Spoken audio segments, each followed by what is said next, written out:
안녕하세요. 이명철 원사입니다. 반갑습니다. 오늘 이제 설명회인데 관세사 이제 처음으로 보신 분도 계실 거고 또 이 시험에 이제 막 하려고 오시는 분도 많이 있으실 것 같고요. 물론 이제 1차를 붙고 2차 들으려고 오신 분도 계시겠지만 그래서 일단 저는 그 관세일표 HS 강사이기 때문에 이 관세일표라는 게 뭔지 모르시는 분들이 아마 많으실 거예요. 그래서 오늘 한 10분 동안 10분에서 15분 동안 관세일표가 뭔지 품목분류가 뭔지 간단하게 설명을 드리고 이 과목 어떻게 공부하는지 그리고 이제 저희 뭐 교재라든가 그런 것을 간단하게 설명드리도록 하겠습니다. 자, 이거 볼까요? 이거 보시면 이거 스카프인가요? 손수건인가요? 목에 메스니 스카프지만 또 빼면 닦을 수 있죠. 그리고 품명도 이렇게 보시면 스카프 가면 손수건으로 되어 있어요. 근데 이거를 근데 수입할 때 보시면 아시겠지만 손수건으로 신고하면 관세가 0%고요. 스카프로 신고하면은 5%입니다. 즉 태국에서 들어오는 한 아세안 FTA를 적용했을 때 이야기예요. 이런 물건, 즉 어디로 가야 되지? 어렵죠?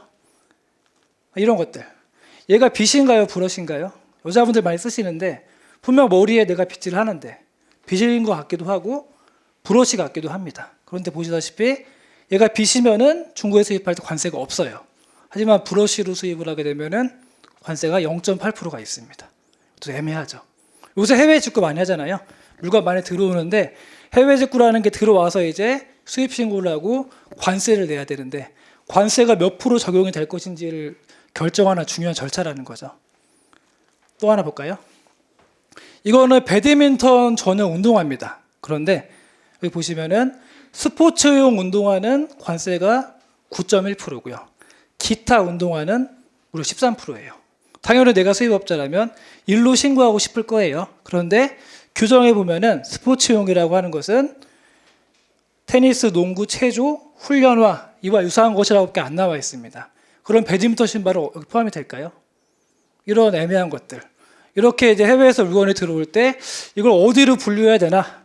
그런 절차를 우리가 쉽게 이제 이 품목 분류라고 하는 거예요. 그래서 HS 협약이라고 하는 국제 협약이 있는데 그 협약에 맞게 이 물건이 어디로 분류될지 왼쪽인지 오른쪽인지 위인지 아래인지 딱 분류해주는 절차, 일련의 절차 그런 것들을 이제 품목 분류라고 하는 겁니다. 그래서 우리 과목이 관세일표라고 하는 것이 이제 이 절차에 따라서 이 수출입 물품을 일로 관세 8%, 저기로 0%, 위로 아래로 이런 식으로 분류하는 절차를 의미하는 거예요.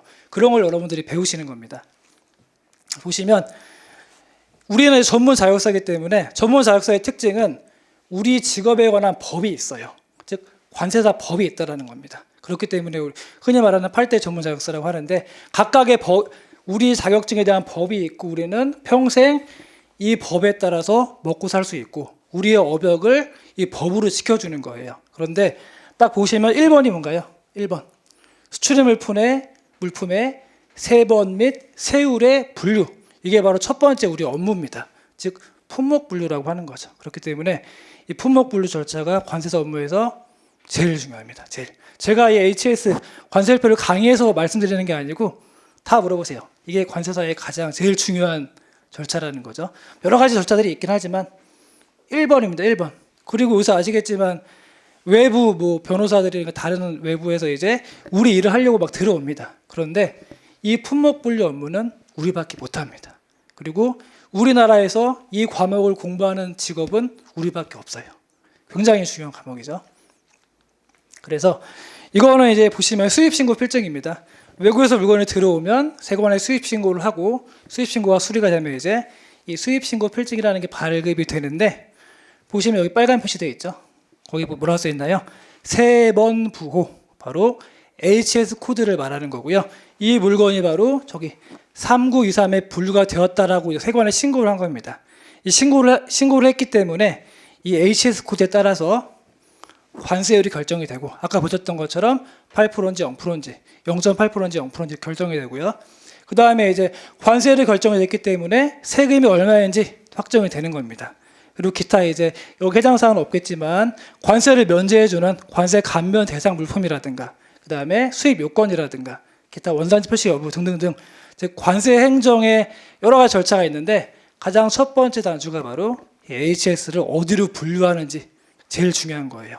이거를 정확히 분류하지 못하면 뒤 단계가 다 틀어지는 겁니다. 그래서 가장 중요한 거.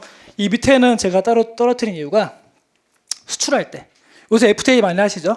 수출업체가 외국으로 수출할 때에도 HS 코드를 정확히 확인해야 FTA 결정 기준이라든가 원산지 판정이라든가 이런 업무가 연결이 되는 거고요. 특히 간이적인 환급이라든가 또는 이제 요새 옛날에 이슈가 됐었던 일본에서 많이 수출 제한했었던 이 전략물자 같은 경우도 전부 다 HS 코드를 어떻게 분류하는지에 따라서 다 결정이 되는 거예요. 그래서 정말 중요한 업무입니다, 이게.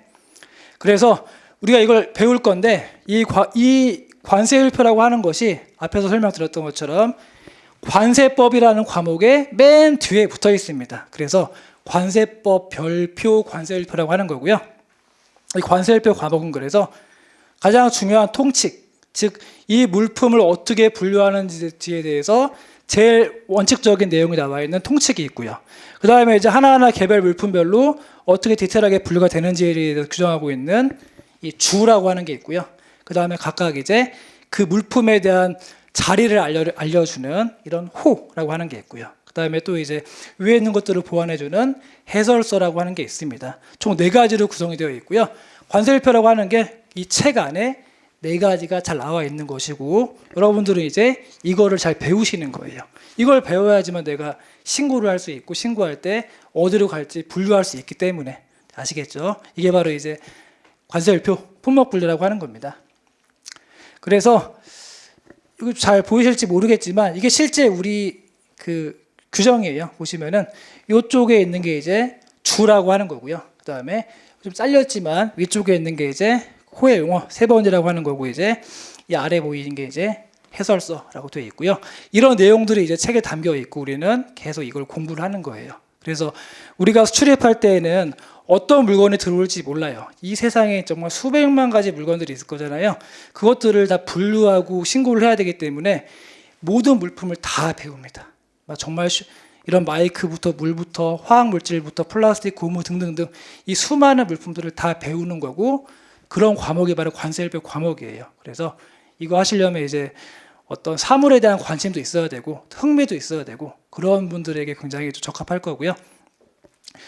얇고 넓게 보는 과목입니다. 그래서 관세율표 공부를 하시면은 굉장히 상식이 많아집니다. 내가 자세히는 모르지만 대충은 다 알아요. 그리고 관세사는 그걸 다 알아야 됩니다. 왜냐하면 우리 고객이 어떤 물품을 수출할지 모르기 때문에 기본적으로 알고 계셔야 되거든요. 그래서 그런 과목을 이제 관세율표라고 하고요. 일단 이 과목 제가 좀 간단하게 당부를 말씀드릴게요. 이 책을 보시면 아시겠지만 굉장히 처음에 어려워 보입니다. 즉 모르는 사람이 이 책을 열어보면 이게 뭐야? 덮고 싶어요. 다른 책들은 보면 읽히지만 이 관세율표는 읽히지가 않아요. 실제 그렇습니다. 그렇기 때문에 많은 수험생들이 그냥 외우려고 합니다. 물론 외워야죠. 외워야 씁니다. 하지만 그냥 무턱대고 외우면 다 자빠집니다. 외우면 까먹고 외우면 까먹고 외우면 까먹고 외우면 하기 싫고 안 보게 되고 에이 안 해. 세무사 해볼까? 이렇게 되는 거예요. 그래서 무턱대고 외우는 게 절대 아니고 수업을 잘 듣고 이게 다 흐름이 있고 내용이 있기 때문에 한번 이해를 꼭 하시고 흥미를 가지신 다음에 외워야지만 공부가 되는 거고요. 절대 무턱대고 외우는 게 아닙니다. 두 번째, 이 규정이 되게 많아요. 우리 이번에 HS 개정되는 게 한 458개 정도의 주규정들이 있는데 그거 다 보는 걸까요? 아니에요. 이게 보시면 아시겠지만 나올 부분들이 정해져 있기 때문에 그런 거 위주로 보시면 되는 거고 그런 거 위주로 공부하셔야지만 짧은 기간에 효율적으로 합격할 수가 있습니다. 그렇기 때문에 우리가 이제 이 규정을 다 보아야 되나? 물론 보긴 보지만 강약이 있다라는 거예요. 그런 것들을 좀 기억하시면 좋고요. 그 다음에 3번째가 싫어하지 말아줘. 무슨 말일까요? 이 과목 싫어하시는 분 되게 많아요. 왜냐면 보기 싫거든. 무슨 말인지 모르겠거든. 근데 연결되어 있는 내용이지만 이해를 하고 보게 되면은 재미가 있어지고 그렇게 되면 싫어지지가 않습니다. 그리고 밑에도 관련되어 있지만 이 관세율표 과목은 품목분류는 밥이에요. 밥이 무슨 말인가요? 여러분 짜장면만 먹고 못 살죠. 탕수육만 먹고 못 삽니다. 우리는 밥을 먹어야 되거든요. HS 코드 품목분류는 관세사 업무에서 매일매일 하는 밥 같은 존재입니다. 그렇기 때문에 밥 맨날 먹는데 싫어할 수 없잖아요. 또 밥 먹는데 좋아해야겠죠. 그래서 이 과목을 흥미를 가지시고 이해를 하시고 재미있게 접근하셔야지만 잘 외워지고 쉬워지고 포기하지도 않고 밥처럼 술술 넘어가는 겁니다. 그래서 그런 것들을 쭉 기억하시면서 공부하셔야 되고, 하시는 분들은 좀 다시 한번 생각해 보시고, 처음이신 분들은 이런 과목이구나 이렇게 좀 생각하시면 될 것 같아요. 그래서 저는 뭐 단연코 우리 관세사의 자존심이 바로 품목분류 HS 코드라고 말씀드리고 싶고요. 이 세상에서 우리나라에서 우리만 배우는 과목입니다. 공무원들도 이걸 하긴 하죠. 하지만 연수 가서 살짝 배울 뿐이지, 관세사는 이걸로 이게 업무이고 직업이고 평생 나의 업이기 때문에 이거를 공부하는 유일한 직업이에요. 그래서 그런 거에 대해 좀 프라이드를 가지셔도 충분합니다. 일단 교재는 이렇게 이걸로 진행이 되고요. 교재 보시면 이런 식으로 이제 주규정들하고 나와 있는데, 여기 보시면 아까 전에 제가 맨 첫 번째 그림 힌트 드렸죠. 스카프인가요? 목도리인가요? 힌트 정답은 바로 여기 나와 있죠. 어느 한 변이 60cm 이하인 것은 손수건, 넘어가면 스카프로 봐라 라고 규정이 있는 겁니다. 이런 규정들을 배우는 거예요. 그렇기 때문에 아까 걔는 길이는 모르겠지만 60cm가 넘어갈 거기 때문에 스카프로 보는 거죠. 이런 식으로 이제 하나하나의 규정들을 공부를 할 거고요. 그 다음에 이게 제가 만든 책인데, 제 책은 뭐 제가 강점이 하나 있습니다. 바로 뭐냐면, 여기 잘 보이실지 모르겠지만 제가 중요한 걸 다 표시해 놨습니다. S등급, A등급, B등급, C등급도 있긴 있어요. 그래서 중요한 것만 보라고 설명을 드린 거예요. 과감하게 말씀드립니다. 여기서 C등급은 안 봐도 됩니다. 시험에 안 나옵니다. 나와도 틀려도 합격 강락에 영향이 없습니다. 그런 식으로 제가 다 여기 중요도를 표시해 놨기 때문에 나중에 공부하시는 분들은 참고하시면 될 것 같습니다. 제 소개를 마지막으로 좀 하고 끝내도록 할게요. 저는 이제 관세표 강의하고 이명철이라고 하고요.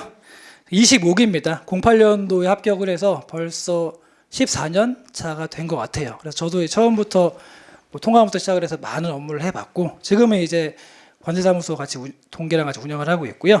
그 다음에 뭐 여기 보시면 자랑을 좀 할게요. 네. 상장 품목분류 제가 상 받았습니다. 관세사라고 다 품목분류 잘하는 거 아니에요. 관세사니까 다 잘하겠구나, 아닙니다. 미안한 말이지만 관세사인데 품목분류 못하는 사람 되게 많아요.